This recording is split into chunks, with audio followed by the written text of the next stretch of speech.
À partir de ce récit de l'appel de Gédéon pour être leader et libérateur de son peuple sous l'oppression des Madianites, j'aimerais réfléchir avec vous ce matin sur les réponses que nous pourrions donner aujourd'hui à deux questions. La première question est: comment interprétons-nous le chaos de notre monde actuel en lien avec la fidélité de Dieu? Voilà, une grande question. Puis la deuxième question, qui est plutôt une réponse possible à cette première question: comment pouvons-nous voir l'appel de Dieu dans notre vie comme un signe de sa fidélité, au cœur du chaos de notre monde? Voilà donc le projet de réflexion que je vous propose ce matin. Commençons tout de suite par la réponse que le livre des Juges donne à notre première question. Hier, nous avons passé un peu de temps et donc je crois que les personnes qui étaient là pour l'atelier ont bien compris la réponse que ce livre des Juges a donnée à cette question. Le livre des Juges a été rédigé en partie avec d'autres livres de l'Ancien Testament, notamment le livre de Deutéronome, pendant la période de l'exil à Babylone, au VIe siècle avant Jésus-Christ. Et la grande question à laquelle les rédacteurs de ce livre, que les spécialistes appellent l'école deutéronomiste, parce qu'ils ont écrit le livre de Deutéronome, l'école deutéronomiste, la grande question à laquelle ces rédacteurs voulaient répondre était: pourquoi la déportation et l'exil à Babylone? Pourquoi le Dieu qui nous a libérés de l'esclavage d'Égypte, qui a libéré nos pères et qui a conclu une alliance avec nos pères par l'intermédiaire de Moïse dans le désert, nous a-t-il abandonnés à nos ennemis? La première partie de notre texte que nous avons lu ce matin donne très clairement la réponse à cette question. Et cette réponse scande à plusieurs reprises le livre des Juges comme une litanie pour dire en 4 ou 5 affirmations l'interprétation de cette école deutéronomiste à notre question. Comment interprétons-nous le chaos de notre monde en lien avec la fidélité de Dieu? Et voici 4 affirmations. Le 5e, c'est tout à la fin du texte. Première affirmation: les Israélites firent de nouveau ce qui est mal aux yeux du Seigneur. Ce mal est défini par l'école deutéronomiste comme étant l'adoration d'autres dieux, l'idolâtrie. Le père de Gédéon avait dans son jardin un autel au dieu Baal et un poteau sacré à la déesse Asherah. Tous les deux étaient des divinités locales de fertilité. Vous voyez, ils ont complètement abandonné le Seigneur, le Dieu de l'Alliance. Donc, première ère, révolte. Ils ont abandonné l'Alliance. Deuxième affirmation, c'est pourquoi le Seigneur les livra aux Madianites pendant 7 ans. Ce mot « livrer » avec le Seigneur comme sujet nous choque. Mais c'était l'interprétation théologique que cette école deutéronomiste donnait à la domination géopolitique des ennemis d'Israël. L'oppression madianite est interprétée comme le résultat de l'infidélité des Israélites au Dieu de l'Alliance. Donc on a la ruine, la deuxième ère. Troisième affirmation, les Israélites furent plongés dans une telle misère par les Madianites qu'ils appelèrent le Seigneur au secours. Les Israélites se tournent vers Dieu en l'appelant au secours. Ils se souviennent de ce Dieu de l'Alliance et crient vers lui dans leurs difficultés. Ils se repentent. Donc, troisième ère, repentance. Quatrième affirmation, lorsque les Israélites supplièrent le Seigneur de les libérer des Madianites, celui-ci leur envoya un prophète, un libérateur. Dieu entend le cri de son peuple, il se souvient de son alliance et il leur envoie un prophète qui rappelle l'alliance et le fait que le peuple n'a pas écouté la voix de leur Dieu. Dieu envoie ensuite un messager pour appeler Gédéon à être ce leader qui va libérer le peuple de l'oppression. Et ça, c'est la phase, l'ère rédemption. quatrième ère. Et à la fin de notre texte, vous avez entendu, il y avait combien d'années de paix?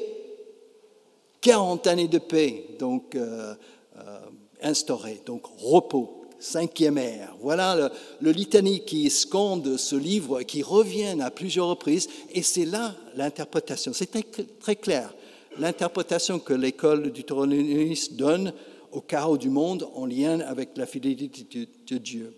C'est à cause de l'infidélité du peuple au Dieu de l'Alliance que ce chaos existe. C'est à cause de l'idolâtrie.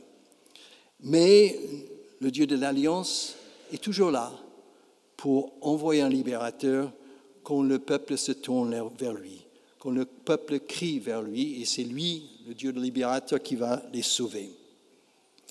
Il faut admettre que c'est difficile pour nous d'admettre ce type d'interprétation de notre monde d'aujourd'hui, de la situation géopolitique que nous vivons.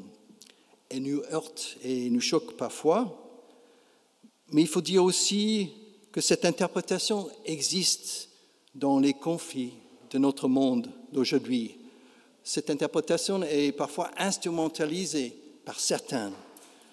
Le projet nationaliste russe de Poutine, qui désigne les Ukrainiens comme des nazis à éliminer, est alimenté par cette interprétation avec la bénédiction du patriarche orthodoxe de Moscou. Le projet nationaliste juif de Netanyahou, qui désigne les Palestiniens comme étant des Amorites bibliques à détruire, l'est aussi avec l'appui des Juifs ultra-orthodoxes. Et aussi le projet nationaliste de Trump de chasser les immigrés et d'opprimer les personnes LGBTQIA+, ou les personnes woke, entre guillemets, l'est aussi avec la ferveur et le soutien des églises évangéliques nationalistes chrétiennes qui veulent même instaurer parfois une théocratie aux États-Unis. Cette interprétation, et on peut dire aussi, le Hamas et les djihadistes instrumentalisent aussi le Coran pour faire la même chose de leur côté. Donc cette interprétation est donc de l'actualité et à la racine de certains positionnements extrêmes dans notre société actuelle. Il faut le voir. Mais quelles sont nos interprétations de cette question? Je tente de vous donner la mienne en quelques mots, qui en est une parmi d'autres. La Bible nous donne d'autres interprétations que nous pouvons regarder, et j'essaie de mettre ça en évidence cet été, pendant les prédications de cet été. Voilà la mienne. Ce n'est pas parole d'évangile, c'est parole de Robert, et donc c'est à vous de discerner à votre niveau. Vous avez l'intelligence aussi de construire votre propre interprétation. Dieu laisse les êtres humains libres. Et ces êtres humains sont capables du pire et du meilleur. Parfois, on ne voit que le pire, mais il y a du meilleur dans notre société. Et l'histoire nous le montre sans cesse. Dieu n'est pas absent de cette histoire-là. Moi, je le crois que sa présence est une présence crucifiée dans notre monde. Et c'est pour moi la clé de l'interprétation du chaos de notre monde. Cette clé est en lien avec la fidélité de Dieu et le Christ. C'est le Christ, son incarnation, sa mort et sa résurrection. Le monde a rejeté l'expression parfaite de l'amour de Dieu en Jésus-Christ. Il a crucifié cet amour-là il y a 2000 ans. Et il continue aujourd'hui de le crucifier de nouveau dans les différents conflits de notre monde, où les petits, les faibles, les vulnérables, les sans-voix, qui sont l'image du Christ pour nous, le visage du Christ pour nous, subissent sans cesse la pauvreté, l'oppression, l'exclusion, la violence et la guerre. Mais dans ces situations désespérées que nous voyons un peu partout, il y a quand même une espérance. Une résurrection est possible, et pas simplement dans l'au-delà, ou à la fin du temps, à la fin des temps, où Dieu aura le dernier mot sur notre histoire humaine. Dieu est avec ceux et celles qui sont aujourd'hui crucifiés dans notre monde. Il ne les abandonne pas, même si cela peut sembler être le cas. Le Christ lui-même a senti cet abandon à la croix. Vous vous souvenez, mon Dieu, pourquoi m'as-tu abandonné? Mais Dieu a signé sa présence dans le monde par la résurrection du Christ. Il l'a ressuscité et par son esprit, le ressuscité accompagne aujourd'hui ceux et celles qui souffrent.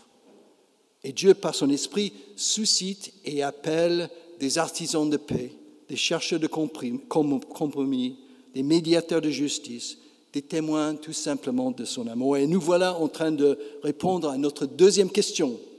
Comment pouvons-nous voir l'appel de Dieu dans notre vie comme un signe de sa fidélité et de sa présence au cœur du chaos de notre monde? Revenons à l'histoire de Gédéon pour voir cela ensemble. Ce Gédéon est très humain et il nous ressemble beaucoup.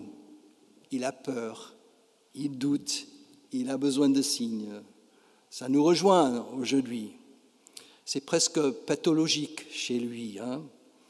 Et le visage de Dieu déployé dans cette rencontre est simplement superbe, sublime.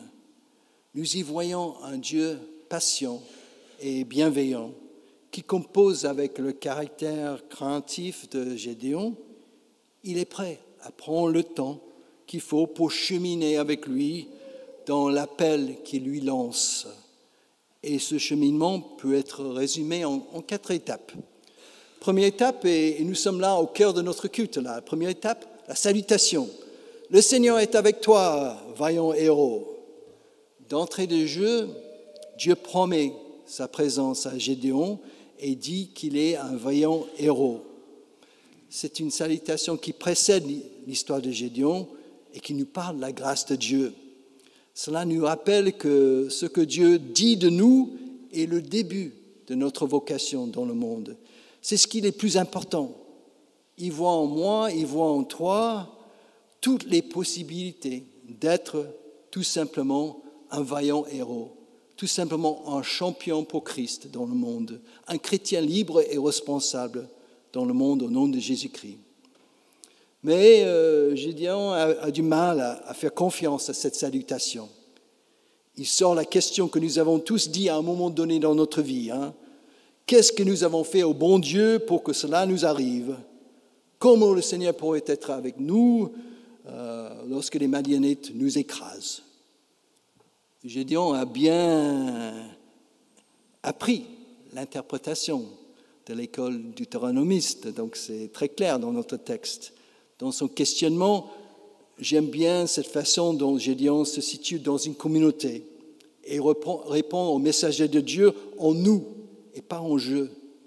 Le messager de Dieu accueille ces questions sans jugement, aucun jugement, mais y répond-il?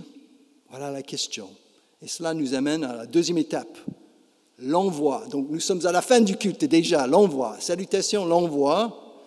Avec la force que tu as, va sauver Israël des Madianites. C'est moi qui t'envoie. La réponse de Dieu à la question du pourquoi de l'oppression des Madianites et de l'abandon apparent de Dieu dans cette situation est l'envoi de Gédéon pour changer la situation, pour libérer son peuple avec la force qu'il a en lui et qu'il ne ressent pas du tout. Dieu nous envoie avec la force de son esprit en nous pour transformer le chaos de notre monde, pour être disciples tout simplement du Christ au cœur de notre monde, pour témoigner de cet amour inconditionnel de Dieu dans les situations qui nous concernent personnellement. Dieu a besoin de nous pour intervenir dans notre monde. Il ne peut pas le faire sans nous. Il a besoin de nous. Et même si nous pensons être insignifiants, le plus petit, le moins capable, comme Gédéon, Dieu se sert de nous par grâce, quand nous sommes tout simplement dispos pour écouter son appel, pour écouter sa parole et pour nous lancer avec confiance. Et voilà, ça nous amène à la troisième étape qui nous permet de faire le pari de la confiance, la promesse. La salutation, l'envoi, la promesse. Je serai avec toi, c'est pourquoi tu battras les Madianites ensemble. Ce qui fait toute la différence, c'est que Dieu sera avec nous dans nos luttes au cœur du chaos de notre monde. Le Christ ressuscité l'a dit aussi à sa façon lorsqu'il a quitté ses disciples, « Je serai avec vous tous les jours jusqu'à la fin du monde ». Cette promesse de la présence de Dieu à nos côtés est suffisante pour aller avec confiance. Le Christ ressuscité nous accompagne. Et comme Gédéon, nous avons parfois des doutes, nous avons besoin de signes. Et dans les meilleurs moments de notre vie, nous prenons le temps de la prière pour dire à Dieu nos doutes et puis pour lui demander de nous faire sentir concrètement sa présence à nos côtés et nous donner un signe sur notre route. Et parfois, Dieu exauce notre prière et parfois pas. Et cela nous amène à la quatrième étape dans ce récit, l'exaucement. L'exaucement de la prière de Gédéon. Il apporte son offrande, le messager du Seigneur touche la viande et les 30 kilos de pain. Donc, je ne sais pas combien de pain ça fait, 30 kilos, mais ça fait beaucoup de pain. Le feu jaillit du rocher et brûla toute la viande et les pains, puis le messager disparaît. Le Seigneur a exaucé la prière de Gédéon d'avoir un signe en consumant totalement par le feu cette offrande copieuse. Le dialogue avec Dieu à travers cette visite du messager de Dieu s'arrête là pour l'instant. Et dans la suite, le récit de Gédéon va demander d'autres signes pour être sûr que Dieu lui envoie pour libérer son peuple. Et le dialogue va se poursuivre. Et dans notre appel à être nous-mêmes la réponse à la question de la fidélité de Dieu au cœur du chaos de notre monde, le dialogue se poursuit aussi. Chaque jour, Dieu nous appelle à discerner dans la prière comment nous pouvons être ce qu'il nous dit que nous sommes, ses fils et ses filles bien-aimés, ces vaillants héros dans le monde, qui nous promet sa présence.